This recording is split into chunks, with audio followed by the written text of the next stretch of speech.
Hey guys, I am Pixel Dan, and this is a review of the Masters of the Universe Origins Panthor, the Savage Cat.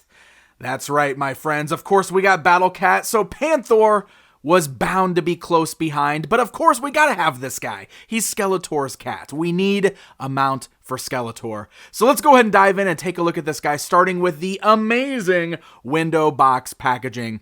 The artwork has been amazing, especially on these larger boxed figures, which do an amazing job of paying homage to the vintage toy line and all of the packaging from it, but it does feature some brand new artwork, and this is absolutely gorgeous. It paints an amazing scene, kind of telling a story of these figures, and that is exactly what made the artwork in the original line so great, so I love seeing that followed through in the new toy line. And I have to give massive props to the artists on these packages, including Axel Jimenez.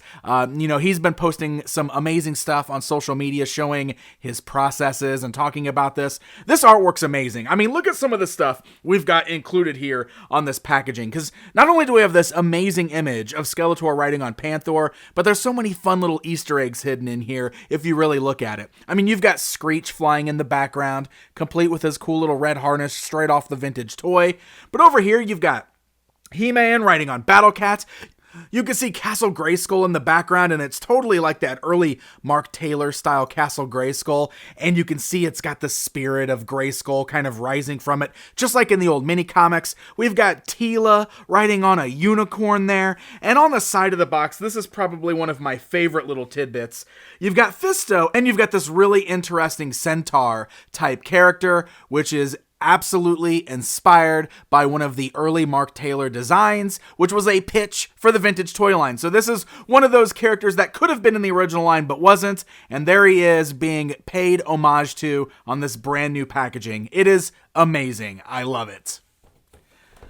When you rotate this box around to the backside, once again across the top, we've got a beautiful scene with Battle Armor Skeletor on Panthor, going into battle against Battle Armor He-Man, Man-at-Arms, and Battle Cat. And then down below that, we've got our cross-sell showing several of the figures now available for 2021, as well as a cool little action feature call-out showing how the saddle is removable. So, packaging is amazing. I could totally see how a lot of people would want to keep these in the box, but we're going to open this up and we're going to get a closer look at the Panthor action figure within. All right, we've got our Panthor out of the packaging. If I bring in the tape measure here to start off, you guys can see that he's about 9 inches in length. He's about 5 inches tall, but if we go to the top of his saddle, the saddle almost reaches a full 7 inches.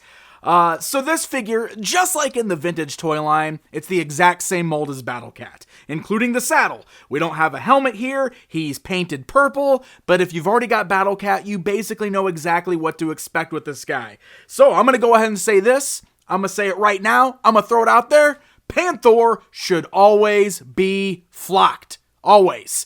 I don't care if you don't agree with me. It's fine if you don't agree with me, but flocking is what makes Panthor stand out. That's what made the vintage Panthor feel different from Battle Cat, and I feel like this one needs to be flocked too. Now, giving them the benefit of the doubt, there is a flocked version of this coming out. So this is the standard release. He is not flocked. We are getting a Walmart exclusive version that will be flocked sometime this year. In fact, they said even the packaging is going to be flocked, which is crazy, and I can't wait to see how they do that. But it's a Walmart exclusive, so ugh.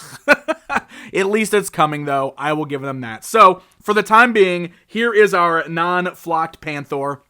Like I said, it's exactly the same as Battle Cat as far as the overall mold goes. We can remove the saddle just like you did on that one, but this one is molded in a purple plastic. It doesn't look like we've really got any extra paint or anything there. He's just all purple, but we do have some extra paint in the face. Actually, this is kind of nice because that's more detail than Battle Cat had in his face, because the nose is painted black, the eyes are painted yellow, with the black pupils there, which I do really like. That's something I wish Battle Cat would have had. So that does look really nice there. The mouth looks exactly the same as Battle Cat's. It's all red, only has 4 giant white teeth. But again, I think that's paying homage to the vintage cats, which only had the 4 teeth there. So yeah, if we stand this guy alongside Battle Cat, just to kind of show you guys there what these two look like standing side by side, so you can see the similarities between them, as well as the differences, which is just the colors on this. So the articulation is going to function exactly the same as what we saw with Battle Cat, with a swivel at the tail. You got the bend at the tail. You got the leg joints that can move forwards and backwards. They do bend and swivel at the knees, but there is no joints in the feet whatsoever. Nothing at the ankles. So the paws on the front, of course, you can bend forwards at the knee and then swivel. But again, nothing in the ankles, and that's the same complaint I had with Battle Cat. It really makes it so that the rest of the articulation in the leg almost doesn't matter, because this is the only way you can still stand him. He's always got to be flat-footed. I wish we had something at the ankles there, just so we had a little bit more posability. Otherwise, you can see that we can move the neck up and down, and then we can also move the head side to side there, and then that mouth opens and closes. So it's nice. The joints are all nice on this guy. Nothing feels loose or anything like that, and the figure does feel really nice overall. I do like the saddle, and I've always been a big fan of the colors on Panthor. Purple is one of my favorite colors, so I thought that always looks cool on a big giant cat. And while we're at it, we'll go ahead and match him up with Skeletor, just so you can see the size there. I mean, the cats are really big in this line, which is really cool in comparison to the figures. In fact, they stand much taller than the vintage cats, so it makes them look even more gigantic next to their riders, which is actually kind of fun. Alright guys, it's comparison time! So I keep talking about that vintage flocked Panthor, so I'm gonna stand them side by side. Now, I know arguments could be made for like the eyes on the vintage one. They definitely don't look quite as detailed, and I know that there's always the arguments about the flocking hiding the details in the sculpts. That's fine. Like I said, you guys are totally cool to prefer your Panthor without the flocking, but that right there, that vintage one, that's Panthor to me. And here he is standing alongside the Masters of the Universe Classics Panthor. This is really showing you the difference between the detailing that is done on a collector-driven, online-exclusive, much more expensive figure versus the retail releases with Origins here. You know what? I even complained about there being no flocking on that one. But it is a lot more detailed. You could just see the differences between them. It's real interesting seeing all 3 of these versions of Panthor side by side. So there you go, my friends. There is a look at Panthor. I feel like I'm being overly negative. I feel like I'm coming across more negative than I really feel. I'm just, pretty adamant on how I feel about the flocking on characters like this.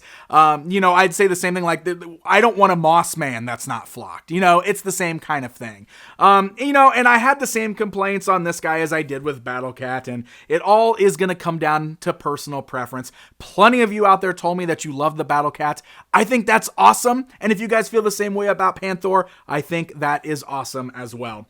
So this guy is showing up right now at Target stores. I want to give a very special shout out to Nathan and Ronan, who helped me track this guy down at their Target so that I can get him for this video. Thank you guys so very much. And like I said, that flocked version of Panthor is supposed to be coming out sometime later this year as a Walmart exclusive. So you got a couple different options with this figure. Thank you guys so very much for watching, and until next time.